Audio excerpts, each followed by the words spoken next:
Hello and welcome to Happy Dish. My name is Dana and today I want to show you how I made this amazing cake. It's true that I filmed it in the summer, but I forgot about the recipe. So let's start with the filling. I need 500 milliliters of milk, 200 grams of sugar, 60 grams of cornstarch, 3 egg yolks. If you don't have cornstarch, you can use flour, the same amount, so 3 egg yolks and 150 grams of butter. I will use a vanilla pod and a pinch of salt. So this were the ingredients. Now let's put some of the milk to boil. I'm going to save around 100 milliliters as it is. I will open the vanilla pod and scrape the seeds, and I will put them in the milk that it's on the stove to boil. And I will also put there the pod itself because it's going to give flavor.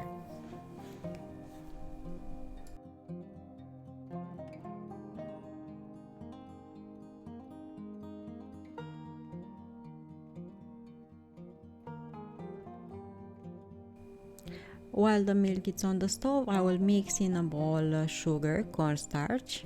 This way we are going to have a smooth filling without any lumps. And I will add egg yolks and a pinch of salt, of course, because salt will bring out the sweet flavor of this filling. And I will add also the rest of the cold milk.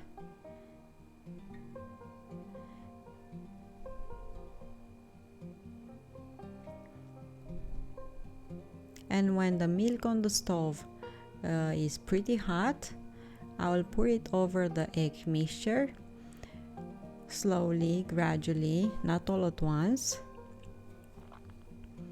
and mix. And I cannot tell how good this milk smells now with that vanilla pod in it. And pour back into the pot everything, and on the stove at low fire mix in, continue until this filling will get thick. Okay, so low fire and mix, continue, and it will look like this. I will add now butter. I cut in smaller pieces so I can incorporate it better. Mix it in. Because the filling is hot already, the butter will melt right away, and this will have more taste, and it's going to be more creamy and delicious and ready for our cake. I will have to let it cool down, so I will cover it with this cling film. And because I don't want that thick layer to form on the surface, I will just cover it and touch with this cling film the filling underneath and let it cool down. You can prepare this one day ahead.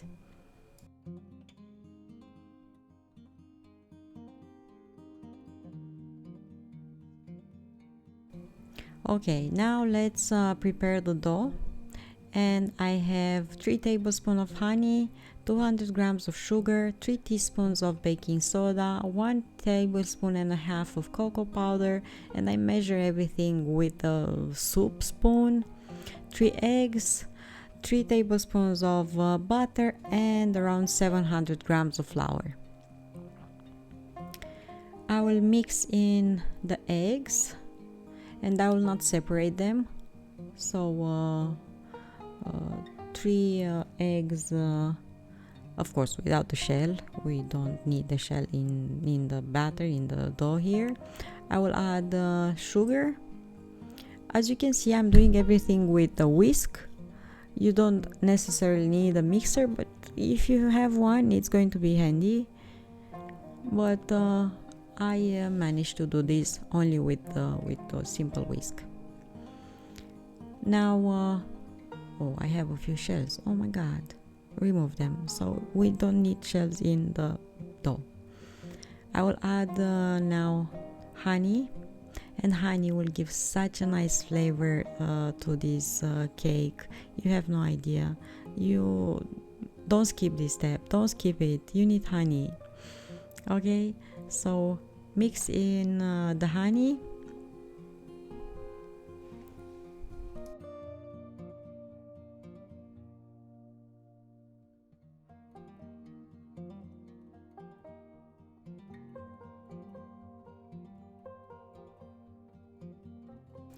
Add also butter, and mine it's at room temperature, so I'm going to be able to mix it in and incorporate it in this egg mixture, and baking soda.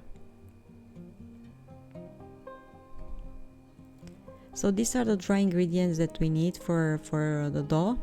Now I need 2 balls that are the same, equal size, and I will split the egg mixture in these 2 balls in an equal measure, as much as I can, of course, because I'm going to do one dough colored with cocoa powder and one that is going to be white. So just pour the mixture evenly as you can in these 2 bowls, and I will start with first dough, the one with cocoa powder. So in one of the bowls I will add cocoa powder. It will give color and also taste, and start incorporating flour.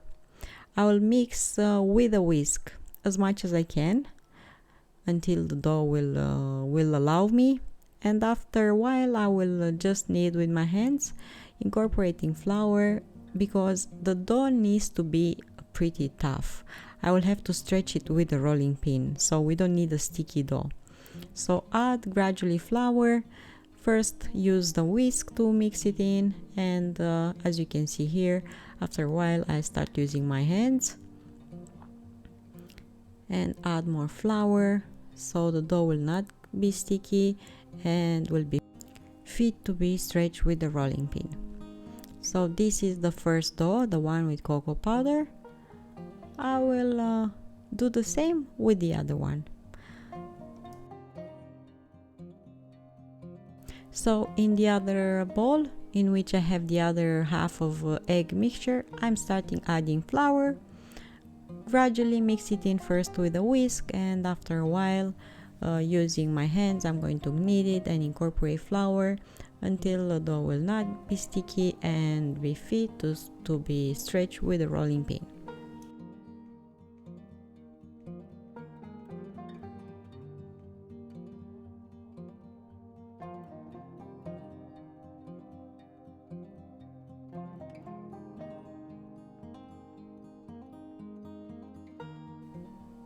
So I will take pieces from the dough on baking paper, and because I want the cake to be square, I have a plate that is kind of squarish, let's say so, and I'm stretching the dough in a really thin layer with the rolling pin and bake them in the oven at 180 Celsius or 350 Fahrenheit for about 7 to 8 minutes, not more than that, because I don't want the dough to be burnt.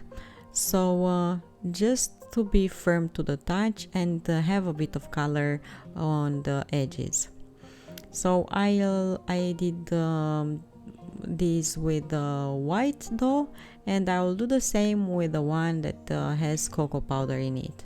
Okay, just stretch it, shape it, and bake it in the oven.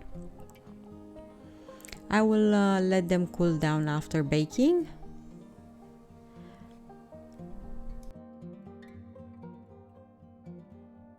I am ready now to assemble the cake.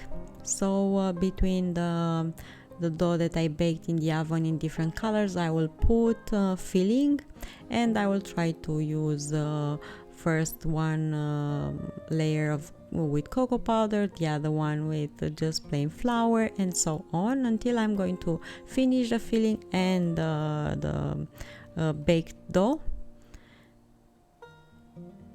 Press a bit the layers between them, and I will have to keep this cake in the fridge until next day, because in the fridge overnight, if you keep them, they will get soft, they will get moist, and the cake will taste better. Okay, so make sure to prepare these 1 day ahead. You actually need to serve it.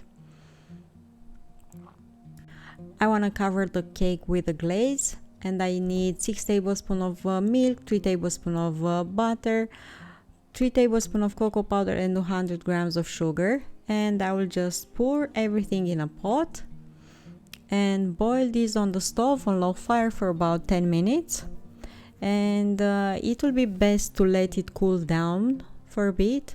As you can see here, I didn't let this mixture to cool down enough and seems kind of runny, so I stopped and I trimmed the edges of the cake to be more uniform. And then the glaze cooled down, and I was able to cover the cake on top and on the sides with this glaze. Now the tricky part is decoration. You can decorate this cake as you want. I just melted some sugar in a pot on the stove and drizzle it on baking paper, let it cool down, and place it on the cake. You can use fruits, you can use some lace. It's up to you how you want to decorate the cake. So this was it. Thank you so much for watching. Don't forget to subscribe and find reasons to smile, of course, and see you here next time with another recipe. Bye bye.